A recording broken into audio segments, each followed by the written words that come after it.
This is the understatement of the year so far. But right now, finding a job is hard. And I don't even really have an opening rant today. You know, it's just ridiculous. It's crazy out here. Let's just get into some stories today. We start off with LinkedIn where where Ada says, I've seen so many posts lately from talented professionals who have been job hunting for months with little to no response from employers. And to make things worse, countless job listings still don't include any pay information. Let's be real. People searching for jobs are trying to plan their lives rent, bills, childcare, debt. Not disclosing a salary range or pay scale is not only disrespectful, it's a waste of time. It's also unfair to ask for salary requirements without offering even a baseline of what the company is offering. Why should someone go through the effort of crafting a resume, writing a cover letter, and applying only to find out their salary expectations don't match the budget? If we want to create a better, more equitable hiring process, transparency in salary is a basic first step. Let's stop making job seekers do all the heavy lifting and start building hiring systems that respect people's time, value, and realities. Hashtag job search. And I think Aida makes a lot of good points here, or Ada, sorry. But I don't know. I feel like it wouldn't be that big of a deal if the hiring process was a little bit more straightforward, like it used to be. Because I really don't mind crafting a resume or altering a cover letter. That stuff doesn't take a lot of time. But it's all these additional steps before you get to talk to someone. If I just had to customize a resume, probably didn't even have to do a cover letter. Customize a resume, apply, and if I was a good fit, which I'd be a good fit a decent amount of times because I make sure I meet all the requirements, I'd have that first phone call, and then that would be your next major step, and you'd be able to talk to them and figure out what the salary range is. It's just these extra steps that we have to take. It's the one-way interviews. It's the panel present. Oh, I guess you probably know before the panel presentation, but at least the one-way interviews. It's filling out all these assessments, these personality tests, figuring out next level of how to customize your resume to have all the buzzwords and keywords, because not everyone's even going to pass the ATS in the first place to get to the virtual recruiter or to get to the homework assignments. There's probably an additional week worth of work a lot of times before you can get to talk to an actual physical human being who could tell you more information about the role, about the description, and what they have, well, what they're telling you they have budgeted for the role. So it's not just a matter of, oh, I got to do a resume and cover letter.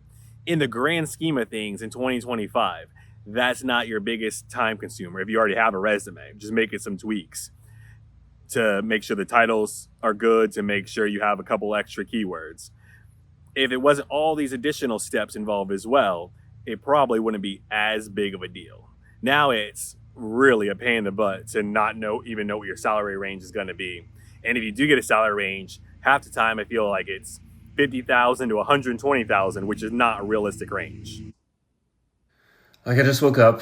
It's Monday morning. I'm here at my desk, made my coffee, got my setup. Another day, back at it again, opening job postings from like the same 4 websites that I look on every day. I take the weekends off, but it's just what I do every day. Reading these job descriptions, I'm like, am I qualified for that? Should I be applying to this job? And the imposter syndrome is absolutely real. And how could it not be? If you've been spending months applying to jobs that you've had your whole career, you have the bachelor's degree if they ask for it, you have the master's degree if they ask for it, you have the 10, 15 years experience if they ask for it, you meet all of these qualifications. And because maybe you missed a couple of keywords in your resume, you're not passing the applicant tracking system to get to the next level. You spend day and night looking for jobs, applying to jobs, creating brand new Workday accounts, and you can't even get to talk to an actual person. Like, how does this make any sense? Of course you have imposter syndrome because you don't feel like you have any business applying to this job. It used to just be for the stretch positions where it's like, oh, well, I have 10 years of experience and they're looking for 15. I don't know. I'm going to go for it. I don't know if I'm going to get it or not. And then it's like, all right, well, you might have a little imposter syndrome there. But if they're looking for 5 years and you have 10 years, you shouldn't feel imposter syndrome. You should feel like, yeah, this is a layup. This is a no-brainer. This job is mine to lose. And instead, you're just like, oh, just automatically reject it. Great. They put in their little filter where it's like everyone who applied add 3 days to this and send everybody a blanket rejection. It's like, oh, this is great. This is not how it's supposed to be. You shouldn't have imposter syndrome. You shouldn't feel like you're doing something wrong or you don't have the goodies to do a job that you could easily do. This is what they're doing to people. And then by the time you actually do land a job, you're probably your confidence is probably shot. You're like, I don't know. I don't know why I got hired. Maybe they made a mistake.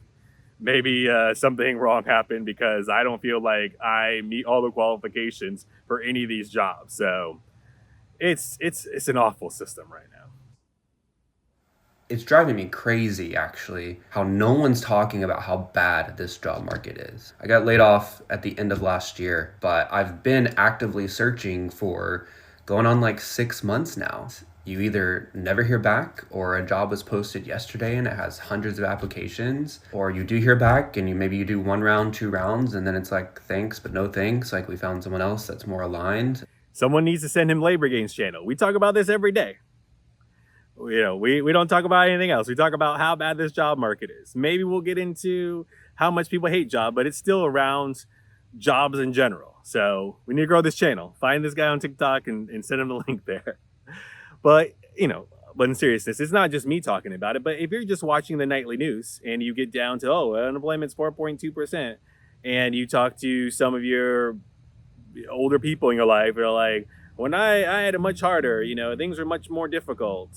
It's like, no, I don't think this is pretty hard. This is pretty rough. Or like people who are retired, they'll just want to give you all these platitudes like, keep working hard. It's like, I'm working hard. I'm meeting all the requirements. Just doesn't make any sense. So there's all kinds of things. Or like, yeah, they're just like, oh, I hear everything's good, or like whatever. No one, unless you've been looking for a job in the past couple of years, you can't possibly understand how difficult this is. And just say, hey, I'm sorry to hear that you're going through that. It's kind of like anyone who's going through a rough time. Like, what do you really say? Say, I'm sorry, that's unfortunate. Don't try to give me advice that is outdated and will not work. Because like this person said, you either just get a blanket rejection email, even for jobs that you align perfectly with, or you just, if you do get past the first step, it's multiple rounds of interviews and it's just exhausting. And I think a lot of people are getting the concept of alignment wrong. It's not a matter of, are you a good fit for this job? No. It's, do you align with their salary expectations that they're going to give you? Because in an employer's market, they're not going to pay you what you were making 5 years ago. I mean, it's unfortunate you got laid off. Hopefully no one is out there quitting their job, because that's a terrible idea. But, do you align with their culture? Do you pass the vibe check? Will you take the ridiculously low salary that they're offering you? These are the things that you need to align on, not necessarily can you do the job. I really don't think that's in the top 3 or 4 concerns of an organization. It's like, can I pay you a low salary? Do you have a good personality? Are you willing to work a bunch of hours? And will you just do what is asked of you, not rock the boat, not try to bring all your past history and experience to the table? Will you just fit in and do what you're told for a ridiculously low salary? That's the alignment. Being able to do the job well is an afterthought, really. I got laid off back in April. I have been applying to so many jobs and nothing. I even applied to McDonald's, and mind you, I have my bachelor's in health service administration, but I'm a mom of 2, so like I need a job, especially with back to school coming. Yes, I have my partner, but I am a very independent woman and I like doing my own thing. Get it, girl. Do your own thing. That's what we like to hear. But we've talked about this before in previous videos. McDonald's is not just a fallback job anymore. McDonald's isn't like, oh, if you can't get a job anywhere else, go get a job in McDonald's. It don't work like that anymore. Because just because you have a degree in something else, and even if you have a bunch of experience, I mean, this lady said that she has her bachelor's in health services or something like that.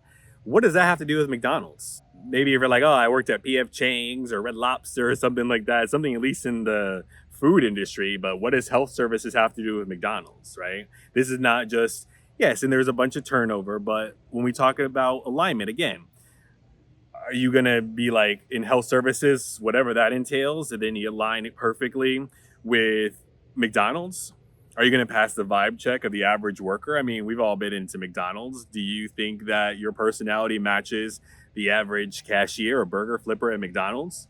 Do you think that you're really going to be happy? Yes, you'll take it, but like, is this going to be a long term thing? Do you even really want to work 1 year at McDonald's after you've worked in completely different industries? And they're like, oh, yeah, you're just going to leave it the first opportunity. Not saying that there isn't turnover already, but it's probably more like someone's going to really fall in line. If you are a manager or a team lead, are you going to easily just do what's is being told of you by the supervisor at McDonald's? Like, there's all kinds of alignment things that you have to do. It's not just, oh, people think they're too good to work at McDonald's. It's like, well, McDonald's has certain criteria. You're not just going to get a job at McDonald's. It's good that you want to work and you're open to different things, but I don't think the majority of people who are just doing pivots and transitions are good fits for McDonald's. So it's not just a matter of lower yourself to the McDonald's level. No, you got to prepare and adjust your resume and fix your mentality and probably your attitude and how you approach life to get a brand new job at McDonald's. It's not just, here, anyone who wants a job, here, to take one, because that doesn't happen anymore. I like having my own money so I could do whatever I want. And it's just so sad that I still can't find a job. I've been crying. To be honest, I've been crying all day today because I'm just like in an emotional roller coaster right now. And this is one of the common denominators with a job search. People are like, oh, do this, do that. No. You know what people are doing? They're crying. They're breaking down into tears because it should not be this hard. Even if you're open to everything, working at McDonald's, taking a pay cut, going into person when you really should be able to work remotely, applying to jobs that you're a good fit for, and then just getting ghosted. Or if they do give you a little bit of hope, it's completely false hope.